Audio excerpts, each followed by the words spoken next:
Hi everyone, it's Alistair here from Twinkl with another video for you, and what we're going to do in this one is we are going to take a look at making a learning passport in Twinkl Create. Now Twinkl Create has its fans, and equally there are some people that don't get on with it that well. So what I'm hoping to do with videos like this one is just show you ways that your success is more guaranteed, where you can just dip in and out of it and hopefully get from it the thing that you need or that you have imagined. So to kick off, in case you haven't seen them before, I'm just going to show you what learning passports are. So learning passports are available. They've been made specifically for home educators. They're available through the home education homepage. I just clicked on that home education button there. You should get that when you log in as a home educator. If your career type is not set to home educator already, then you can go into your account and you can change that, but I'm not going to do that now. But that's important, so do that if you're not seeing this home education button when you log in. Now the page that takes you to, we're in the process of updating, so that will look different soon, but the path to the learning passports will stay the same. I think they will also be featured on the actual new home education page as well. But we're going to go in via planning and home setup. We're then going to click on planning here, and we've got a category here, learning passports, that we're going to click on. And these are all the learning passports that have been created and added to the Twinkl website thus far. So we have Vikings, Egyptians, rocks and soils, solar system, Greeks, planet Earth, Aztecs, World War II, plants. This is a blank checklist. This is quite interesting because it's a little bit of crossover with what we're going to do today. The reason we're going to do ours on Create rather than use this editable blank version is that on Create we're going to have access to the Twinkl bank of images to just make it look a little bit nicer, but no reason at all why you couldn't create your own learning passport using that. We've got dinosaurs here, and then on the second page, art history, history of the earth, Romans, and then this is an advanced Second World War passport. So if I just pick one, let's go into Egyptians. Let's download that in case you haven't seen one before, and I'll talk you through the way it works. So a few instructions here in the top half about assembling the book. It basically works as a little booklet. So you print this page, you print this page. What's quite nice is if you cut it out along the sort of beveled edge and stick them together, you get a nice little booklet rounded off. So you literally stick the two pages together, and then you'll get page 1, 2, 3. Oh, sorry, this is a longer one. Oh, it's a much longer one. Okay, so there are 8 pages in this. So it tells you up here to stick 1 and 7 to the back of 2 and 8. So the resource will talk you through it, even if I can't manage to do it successfully. So the idea of this is that it does lots and lots of things in one resource. So it's kind of a planning tool, because it breaks down this one topic, ancient Egyptians, into all the possible areas of study: inventions, boats and travel, government, Old Kingdom, these are time periods, the Sphinx, Valley of the Kings, and so on. So you can use it as a planning tool, to guide you through a topic. You can also use it as just a way of tracking your progress, so that every time you've studied an area, what we've got here are these things that you can cut out. It's supposed to kind of be like a rubber stamp type thing that you can stamp in here in your passport, keeping the passport feel. You could even get a date stamp. Actually, we've got one at home, and stamp the date in it when you've studied it. And these are for any notes, what did you do, what websites did you use in case you wanted to check back, what did you actually cover, what did you produce, and you can use that in hundreds of different ways. It could be links to places, online places where you store things, or just a summary of that particular unit, or your child or children following this kind of topic could put their own thoughts in there. And then the third use, in addition to sort of planning and then tracking your progress, is that when this is finished, it then becomes a lovely record of all the learning and thinking that you did around a particular topic. So that's something that children can look back over, you can look back over, you can reuse with different children or share amongst your home educating community. Or if you ever get a situation where you're being asked to kind of evidence what you've done as a home educator, pulling these out, I think, fully annotated would be quite a powerful thing to show. Okay, so what if you want to make a learning passport that we don't currently have on the site? Well, at this point we're going to dive into Create. I'm not going to do the whole thing, because hopefully just by doing the first little bit of this, you'll get the idea well enough to go away and make your own.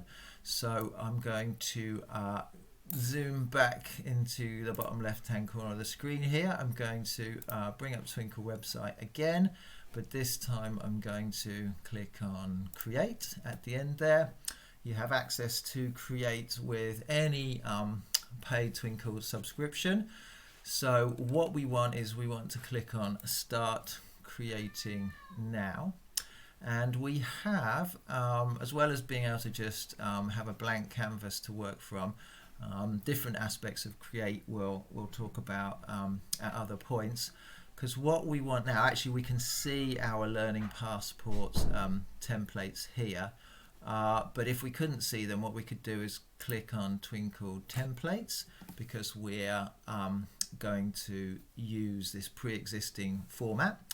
So we've got Passport in Learning Cover and Passport in Learning blank pages. So what you need to do before you get to this stage is you need to obviously decide what you're going to make your learning passport for. So I've decided to do Explorers. And my first step on this journey was literally trying to break that topic down. So I just had a little think about what I'd like my children to cover.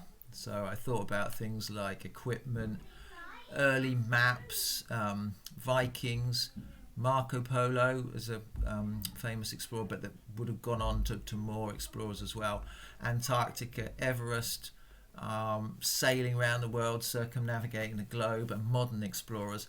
I haven't continued that list because I just wanted to give you the idea of it. Lots of different ways that you could break down a topic. So say you're doing something like explorers, a quick Google or look at pre-existing materials will guide you into certain pathways, and they're often, topics often break down in quite similar ways, particularly the history ones. So decide what you want to have on there.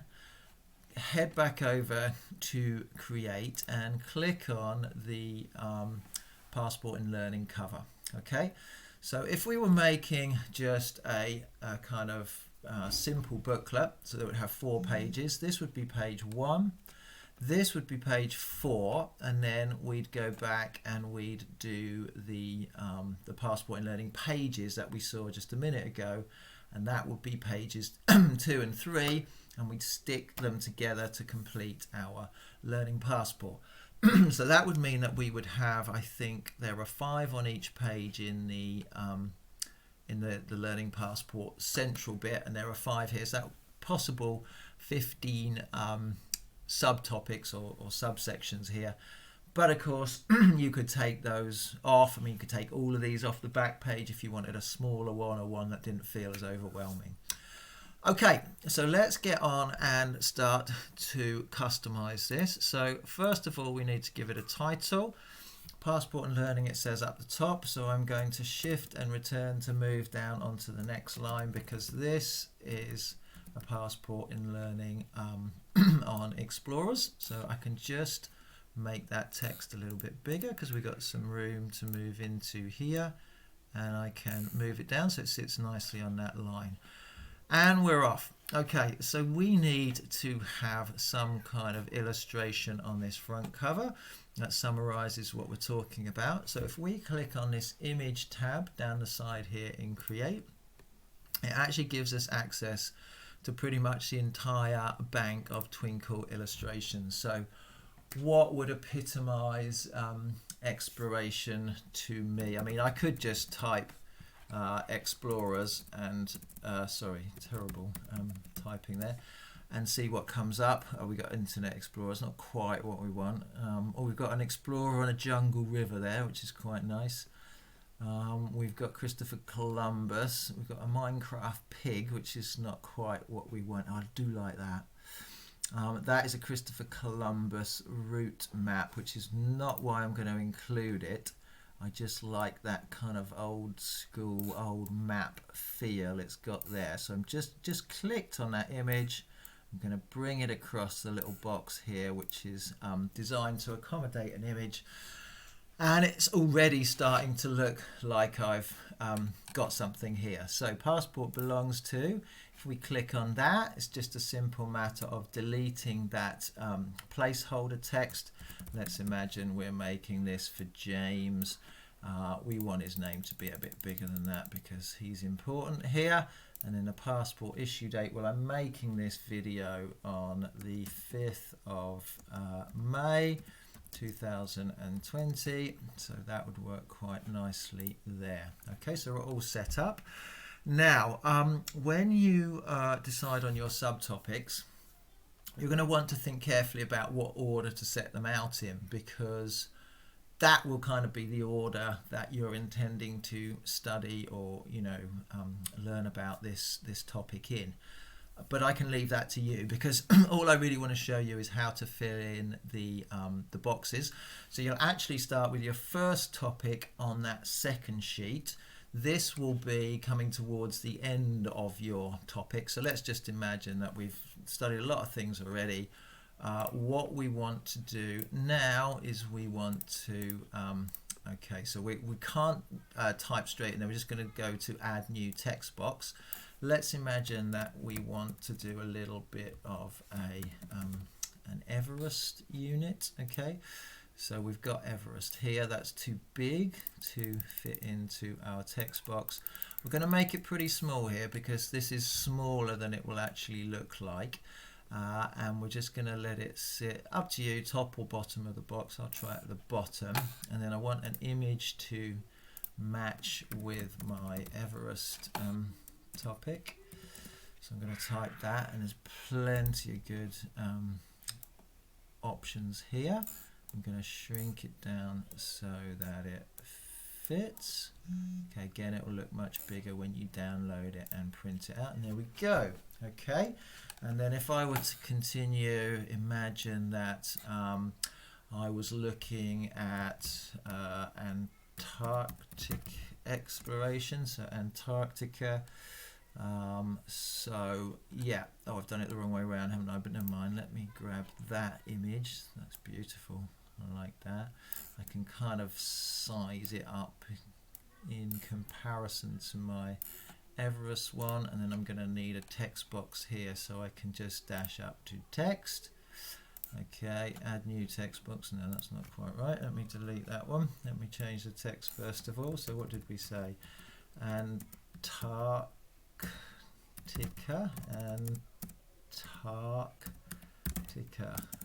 Antarctica. Is that right? Hopefully. And then we're going to just smooth that down. I should have looked at the size that I'd done the Everest text for as well, but no matter, because we can adjust. And you can see that's coming together quite nicely.